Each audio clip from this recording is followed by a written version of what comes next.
사랑하는 여러분, 살아가면서 우리가 배워야 할 가장 중요한 것 중에 하나가 있다면 그것은 바로 인내라는 태도일 것입니다.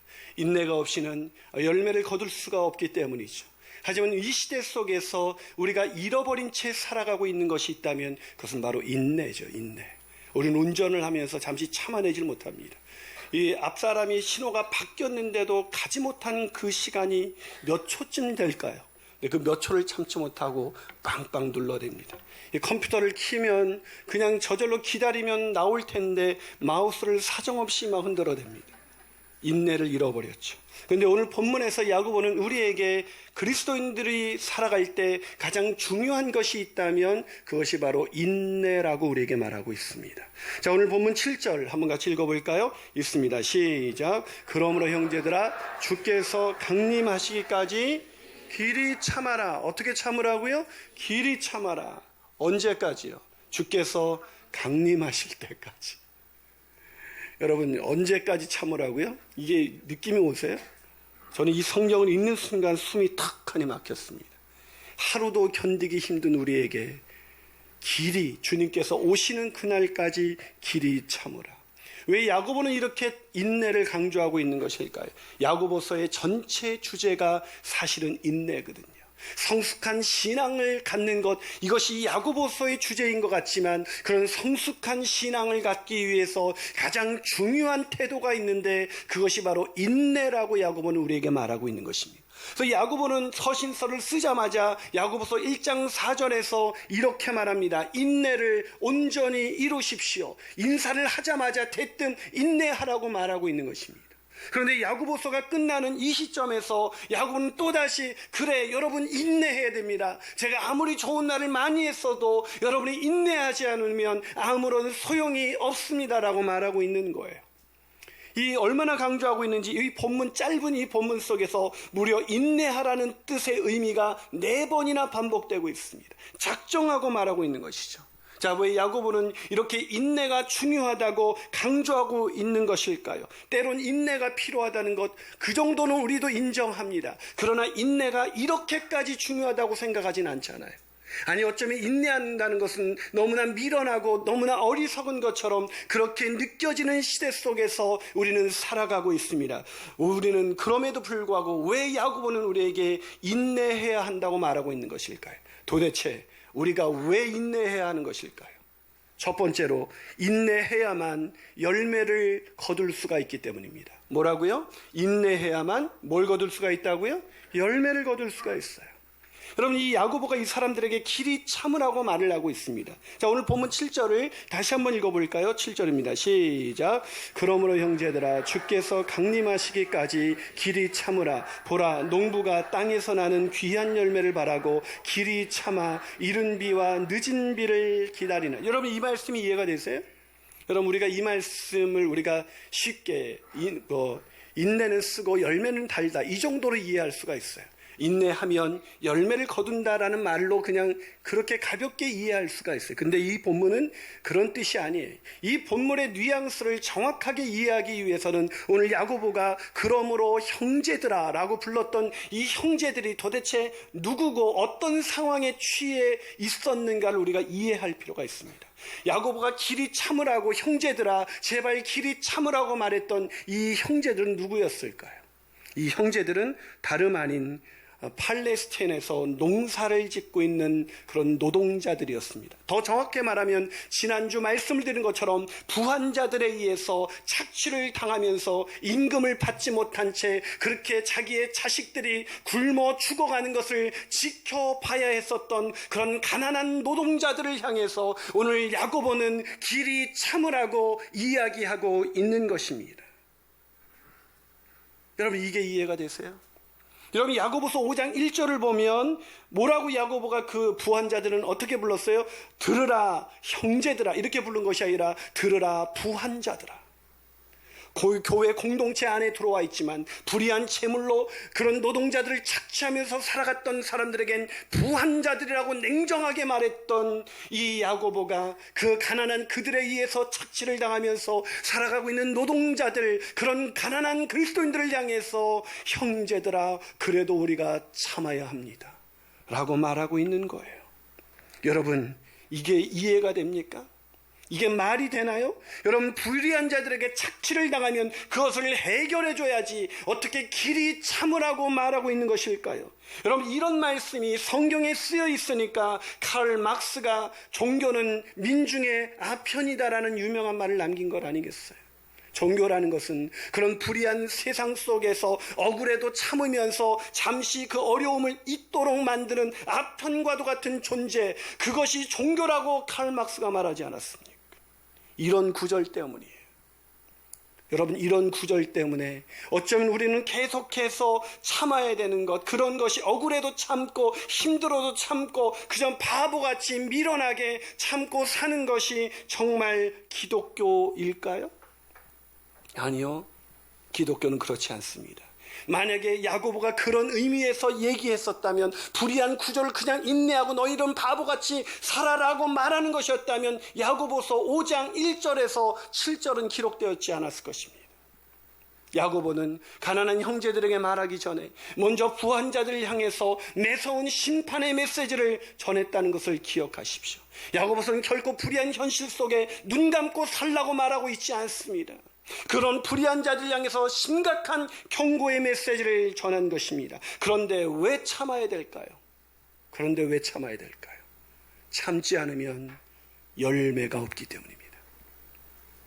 오늘 본문에서 7절을 다시 한번 잘 살펴보시면 뭐라고 말하고 있습니까? 이 형제들에게, 이런 불의한 구조 속에서 착취를 당하고 있는 사람들에게 야고보가 한 비유를 들어줍니다. 그 비유는 농부의 비유예요. 보라, 농부가 땅에서 나는 귀한 열매를 바라고 길이 참아 이른 비와 늦은 비를 기다린다. 여러분, 왜 뜬금없이 농부의 비유를 들어줬을까요? 그것은 바로 이 편지를 받아들었던 그런 가난한 노동자들이 바로 농부였기 때문입니다. 어디서 농사를 지었어요? 팔레스틴 땅에서. 그들은 농사를 지어봤어요. 여러분, 팔레스틴 땅 가보셨어요? 이스라엘. 저는 가봤습니다. 그래서 안 가보신 분들을 위해서 제가 개척 5주년이 되던 해 성지순례를 떠날 수 있었으면 좋겠다 그랬는데 7주년으로 미뤘어요. 현재. 적금을 드시기 바랍니다. 이 팔레스틴 땅에 가보면 이건 농사 지을 수 있는 땅이 아니에요. 전 그 땅을 처음 보는 순간 어떻게 정탐꾼들이 그 땅이 젖과 꿀이 흐르는 땅이라고 말했는지 이해가 되지 않는 땅, 1년 내내 메마른 땅, 바짝바짝 말라가는 땅, 한때에 가뭄이 오는 것이 아니라 바짝바짝 말라가는 그 땅에서 농사를 짓는다는 것은 거의 불가능해요. 그런데 팔레스틴의 농부들은 농사를 짓습니다. 왜 농사를 짓는지 아세요? 이른 비와 늦은 비가 잠깐 내려요. 한 6주간, 1년에 6주간 이른 비와 늦은 비가 내리는데 그 이른 비와 늦은 비로 인해서 열매가 맺어지는 것을 그들은 보기 때문입니다. 그래서 팔레스틴 땅에서 도저히 열매 맺을 것 같지 않은 그 땅에서 이른 비와 늦은 비를 내리시는 하나님, 그 하나님의 놀라우신 은혜로 거기서도 열매가 나는 것을 여러분이 바라보고 길이 참으면서 그렇게 농사를 짓고 있지 않습니까? 지금의 현실이 마치 너무나 억울하고 내가 하는 것이 아무런 무의미한 시간이 지나가고 있는 것 같지만 그렇지 않습니다. 인내하면 열매가 오게 되어 있습니다. 그러니 길이 참으십시오. 반드시 열매를 맺게 될 것입니다. 이 말씀을 기억하고 우리 인생 속에서 길이 참아 마침내 열매를 맺게 되시는 저와 여러분이 되시기를 주님의 이름으로 축원합니다. 한 발 더 나가서 우리는 왜 인내해야만 하는 것일까요? 인내해야 되는 두 번째 이유는 인내해야만 주의 심판을 면할 수가 있기 때문입니다. 인내해야만 뭘 면할 수가 있다고요? 주님의 심판. 여러분, 어릴 적부터 오늘 말씀드린 것처럼 인내를 배웠습니다. 하지만 지금도 가장 힘든 게 뭐냐고 묻는다면 그건 인내예요. 인내는 훈련이 되지 않는 덕목처럼 느껴집니다. 지난 과거 아무리 고난 속에서 인내를 훈련한 사람이라 할지라도 또다시 고난이 오면 인내는 여전히 어렵게 느껴지는 거예요. 그게 바로 인내죠. 여러분, 그런데 오늘 야고보서를 받아들이는 가난한 그리스도인들의 마음은 어떻겠어요? 그래, 이 말씀을 듣고 인내하자. 인내해야 결실을 얻을 수가 있을 거야. 이렇게 생각하고 하나님의 말씀 앞에서 다짐했어요. 근데 그렇게 다짐하고 그 다음날 아침에 나갔는데 또 불의한 그 부자들에 의해서 착취를 당하는 현실에 맞닥뜨리게 될 때 그들의 인내는 사정없이 무너지고 말았을 것입니다. 아무리 인내해도, 아무리 결실이 있다는 것을 바라봐도 또다시 내 앞에 고난의 현실이 다가올 때 무너지는 게 사람의 마음이에요. 오늘 이들이 무너졌다는 것을 오늘 성경은 보여주고 있습니다. 자, 본문 8절 한번 읽어볼까요? 읽습니다. 시작. 너희도 길이 참고 마음을 굳건하게 하라. 뭐라고요? 마음을 굳건하게 하라. 왜 이런 얘기를 했을까요? 마음이 흔들렸으니까요. 여러분, 아무리 인내가 귀하다라는 것을 알지만 부당한 현실 속에서 고통을 당할 때 그 고통의 현실이 또 한 번 나에게 다가올 때 무너지는 게 사람의 마음이에요. 내일도 똑같은 고통을 또 겪어야 된다는 걸 뻔히 알면서도 견뎌야 한다? 이들의 마음이 얼마나 흔들렸을까요? 결국 이 사람들의 마음은 무너지고 인내는 사라진 상태에서 마음에 원망이 쏟아지기 시작했습니다. 그 증거가 있어요. 본문 9절입니다. 자, 9절을 한번 읽어볼까요? 있습니다. 9절 시작. 형제들아 서로 원망하지 말라. 그리하여야 심판을 면하래. 뭐라고요? 원망하지 말라. 이 얘기를 왜 했겠어요? 그들은 원망하고 있었으니까. 그럼 참 이상하죠? 우리가 고통스러운 현실이 다가오면, 우리가 힘겨운 상황에 내가 맞닥뜨리게 되면 내 남편도 힘들 텐데, 내 아내도 힘들 텐데, 이런 생각하면서 우리는 서로 격려하고 서로 위로하고 서로 힘을 줘야 되는데, 너무나 힘든 부당한 현실이 나에게 다가오면 서로 원망하게 돼요. 이해가 안 되죠. 우리의 가정이 그렇지 않아요? 우리의 일터와 교회가 그렇지 않습니까? 아니, 이 나라가 지금 그런 형국이 아니에요? 뭔가 어려움이 있으면 다 합심해서 힘을 모아서 인내하면서 버텨나가야 되는데, 여러분, 어려운 부당한 현실이 계속해서 지속되면 사람은 그때 누군가를 원망하지 않고는 견디지를 못해요.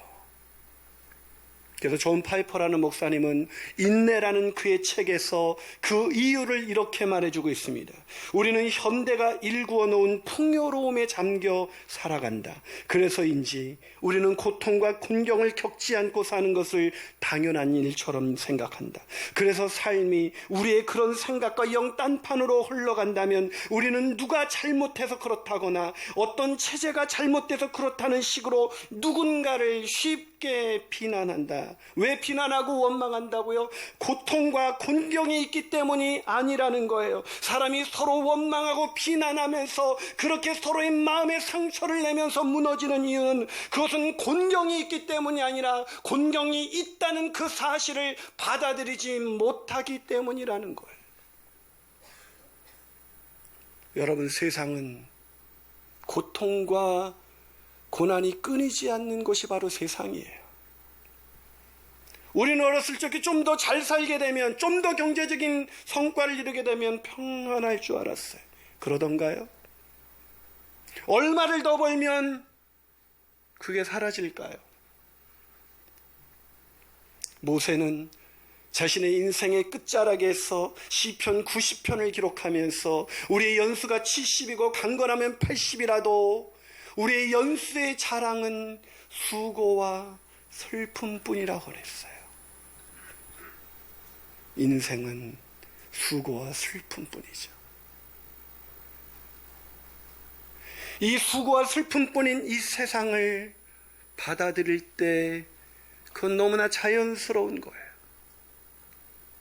근데 우리는 인생이 그런 거라고 생각하지 못해요. 인생은 늘 즐거워야 되고 늘 행복해야 되고 늘 내가 원하는 대로 뭔가 이루어져야 하기 위해서 인생을 살아갑니다. 그러나 어느 날 그것이 내가 원하는 것과 다른 방향으로 흘러갈 때 우리는 놀랍게도 내 옆에서 나를 늘 지켜줬던 아내를, 남편을 비난하면서 우리는 그렇게 누군가를 원망하면서, 아니 어떤 지도자를 원망하면서 누군가에게 책임을 돌리면서 그 사람 때문이라고 말할 수밖에 없다는 것입니다. 그러나 사랑하는 여러분, 그럴 때 야고보가 우리에게 말해줍니다. 너무나 안타깝다는 거예요. 여지껏 그런 불의한 현실 속에서 믿음을 지키면서 가난하게 살았던 그 사람들의 마지막 소망이 뭘까요? 그것은 수고와 슬픔뿐인 이 세상에서 우리의 인생이 끝나는 날, 주님을 만나게 되는 그날, 그 주님 앞에서, 하나님의 앞에서 인정받는 것, 그것 하나예요. 그런데 원망하는 순간, 불평하는 순간, 심판주가 다가올 때 우리도 불의한 그 다른 사람들과 똑같이 심판받을 수밖에 없다는 것, 그것을 알았던 야고보는 말합니다. 아무리 힘들어도 참아야 합니다. 그래도 견뎌야 합니다. 심판의 날이 가까워 오고 있습니다. 사랑하는 여러분, 힘겨운 인생 사시지 않았습니까? 그러나 수고와 슬픔뿐인 이 세상 속에서 주님 다시 만나는 그날에 우리가 잘했다 칭찬받는 그 인생이 되기 위하여 오늘도 인내하며 살아가시는 저와 여러분이 되시기를 주님의 이름으로 축원합니다. 마지막으로 우리는 왜 인내해야만 하는 것일까요? 마지막 이유는 인내해야만 참된 복을 누릴 수 있기 때문입니다.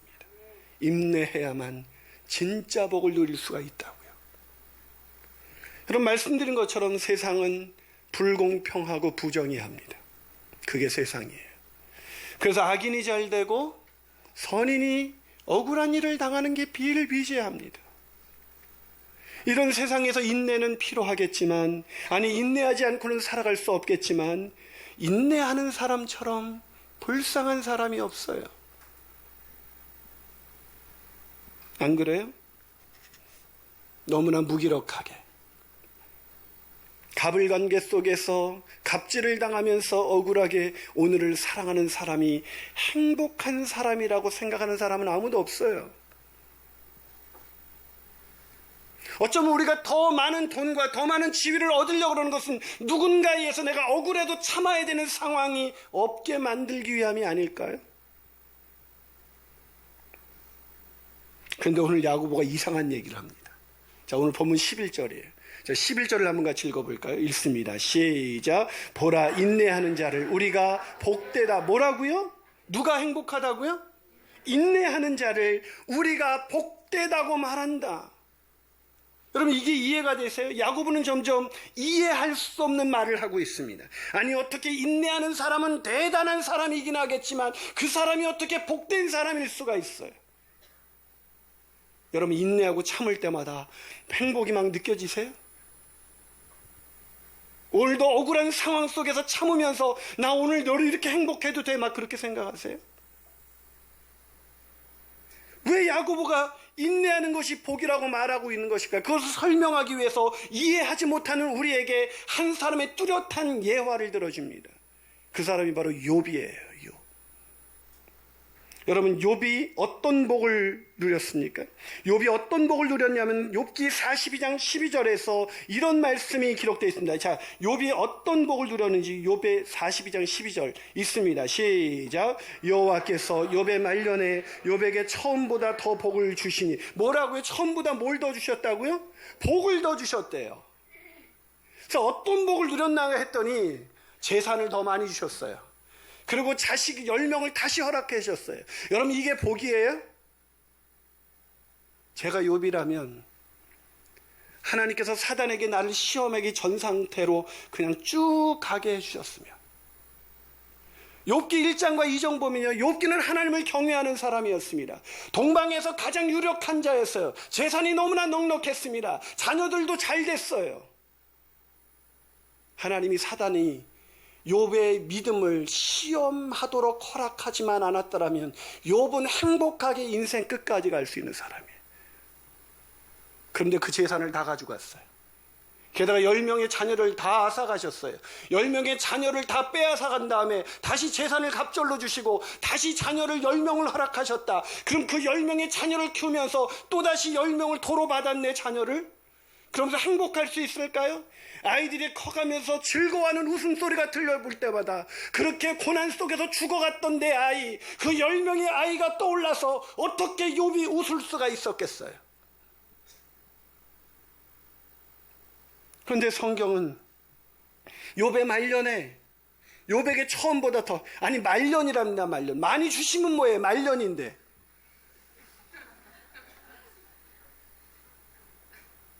그게 어떻게 복일 수가 있어요? 도대체 욥은 어떤 복을 누린 것일까요? 그 복을 욥은 이렇게 고백합니다. 욥기 42장 5절이에요. 자, 욥기 42장 5절 같이 읽어볼까요? 읽습니다. 시작. 내가 주께 대하여 귀로 듣기만 하였사오나 이제는 눈으로 주를 배옵나이다. 욥이 누렸던 복이 뭐예요? 하나님이 어떤 분이신지 알게 된 거예요.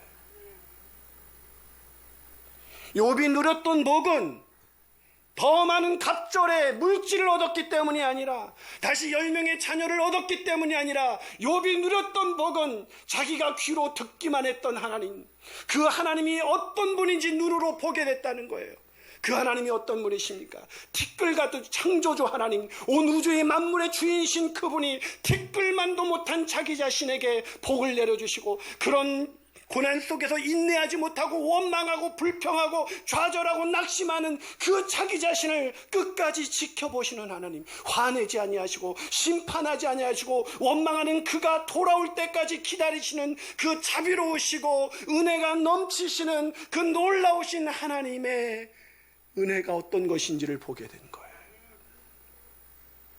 그럼 여러분, 애들 사역을 저는 오래 했지만 애들은 늘 지들이 참고 산다고 생각해요. 엄마의 잔소리를 늘 참는다는 거죠. 근데 우리끼리 솔직히 얘기해 봅시다. 누가 더 참고 살아요? 청소하는 거 10번 참다가 한 번 말했는데